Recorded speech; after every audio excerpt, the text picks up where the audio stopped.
There's something evil in that lake. My dad bought the old lake house for quite cheap. The old owner's family was looking to get rid of it, and my dad was having his midlife crisis, which made the house an easy impulse buy for him.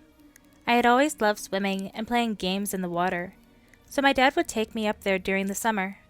I would swim all the time and play with Pike, the neighbor's dog. One night, I overheard the neighbors talking about the old owner as they were drinking and sitting around their campfire. He went swimming one morning and never came back.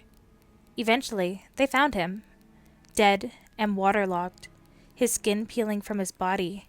Fish had nibbled on his face. They were going to burn his body, but somehow they lost it.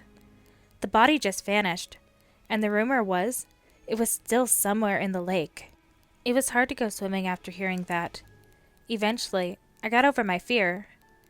Then, one night, I was awakened suddenly at some odd hour. I remember having a dreadful feeling, sitting at the depths of my stomach. I got up to go find my dad for comfort. When I exited my room, I heard strange sounds. I crept towards my dad's room. The door was slightly ajar. I peered through the crack in the door, and what I saw made my blood go cold. My father was on his bed, and a figure stood over him, its face buried in his gut. It was feeding on him. Unable to control my fear, I let out a peep. The creature looked immediately, and I saw its face. I saw its glazed eyes, unhinged jaw, and rows of sharp teeth. It had skin that was waterlogged and falling off, with small nibbles taken from it, and it was soaked with blood.